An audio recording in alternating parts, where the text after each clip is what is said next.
Jadi apa yang ingin dicapai oleh siswa? Pertama, menjabarkan. Kemudian merancang dulu ya, merancang. Ataukah membuat bagan.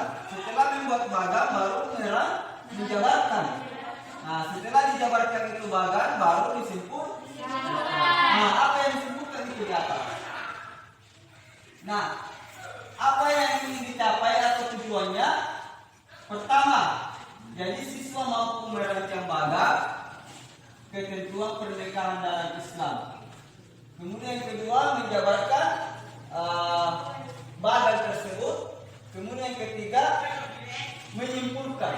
Nah, secara otomatis ketika Anda sudah mampu merancang, menjabarkan dan menyimpulkan, maka secara otomatis Anda sudah bisa mengetahui pernikahan yang tidak sah serta pernikahan menurut perundang-undangan ya, perkawinan di Indonesia. Oke, saya akan bagi kelompok ya. Saya akan bagi 3 kelompok. Nah, jadi akan berhitung dulu mulai dari sini. 1, 2, 3, 1 lagi. 2. Jadi alhamdulillah sudah terbentuk 3 kelompok. Mana yang kelompok 1? Ya, kelompok 2. Kelompok 3. Oke, baik.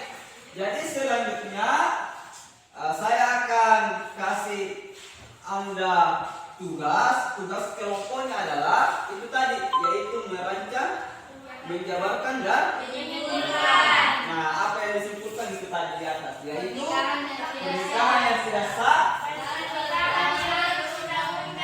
Oke. Ya, paham ya? Jadi silakan buat padanya.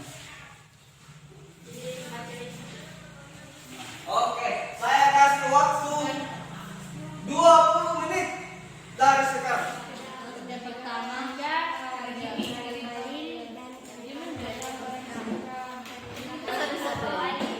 pernikahan dengan wanita kafir.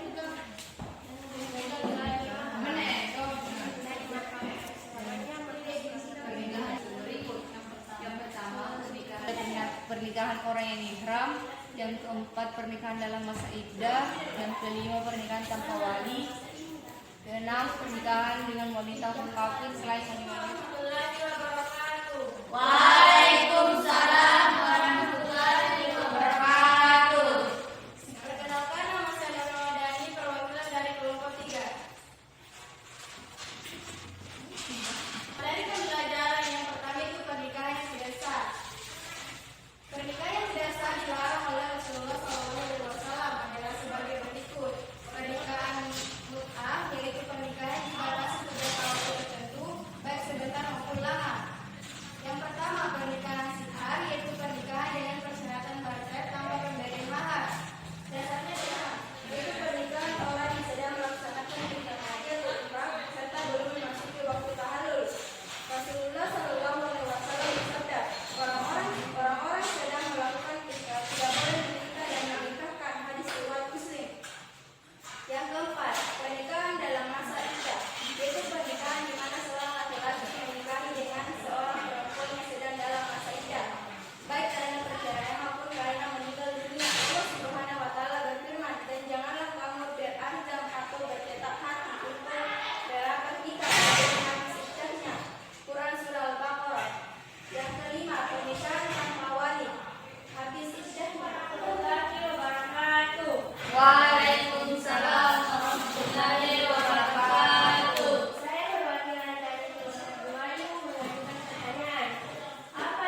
Jadi saya kasih Anda tugas. Jadi masing-masing siswa silakan membuat kesimpulannya masing-masing ya. Nah, apa yang mau disimpulkan yaitu ada dua, yaitu adalah tentang pernikahan yang tidak sah dan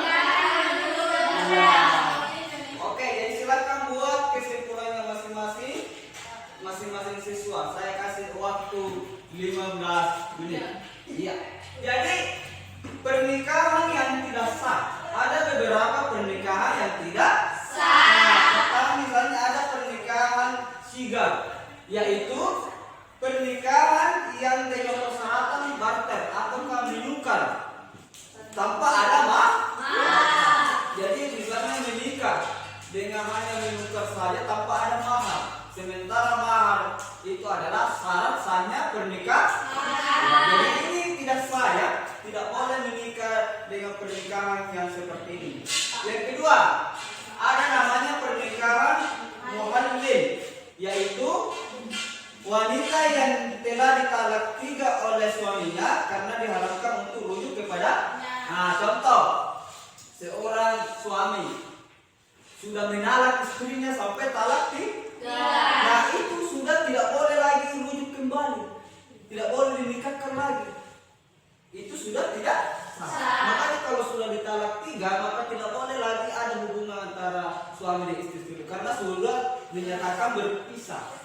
Nanti bisa kembali kalau misalnya si perempuan itu menikah lagi dengan laki-laki lain. Kalau misalnya menikah dengan laki-laki lain kemudian cerai, baru bisa kembali ke suami yang lama. Sudah ditalak 3. Jadi tidak boleh misalnya kembali kalau sudah ditalak 3, kecuali ada nanti menikah dengan laki-laki lain kemudian dia cerai, baru bisa. Ada satu laki-laki yang mengantara ya. Begitu. Makanya tidak boleh. Misalnya pernikahan dalam keadaan ihram. Ihram itu misalnya apa itu ihram? Misalnya pernikahan yang dilaksanakan saat misalnya di tanah suci lain sedang melaksanakan haji, itu tidak boleh. Kemudian ada lagi pernikahan masa iddah.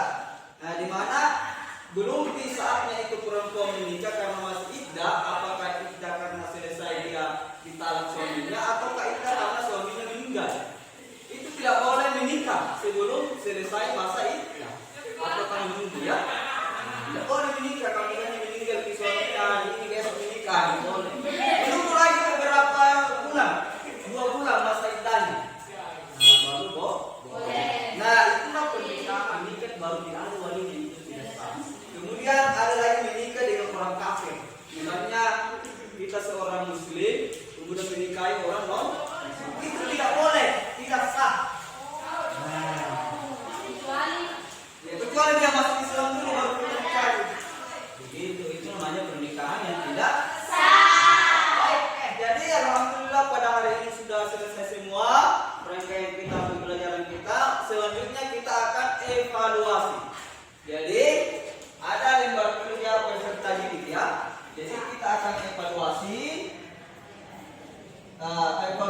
tentang pernikahan yang tidak sah dan pernikahan menurut undang-undang perkawinan di Indonesia. Oke, ada 2 nomor, silakan ditulis ya. Sudah siap? Iya. Oke. Baik, selain soal tentang esai tadi yang saya sudah bacakan, ada lagi soal pilihan ganda. Soal pilihan ganda ini dikerjakan dalam link ya. Linknya saya sudah bagi di grup. Jadi silakan Anda buka grup, kemudian kerjakan itu pilihan ganda dengan baik. Oke, saya kasih waktu 20 menit. Silakan. Oke. Baik, alhamdulillah semua rangkaian pembelajaran kita hari ini telah selesai. Kesimpulannya ada 2 hal, yaitu yang pertama ada pernikahan yang tidak sah, yang kedua ada yang namanya pernikahan yang menurut undang-undang perkawinan di Indonesia. Nah, oleh karena itu mudah-mudahan semua rangkaian pembelajaran ini anak-anakku bisa pahami dengan baik. Insyaallah pertemuan berikutnya kita akan membahas tentang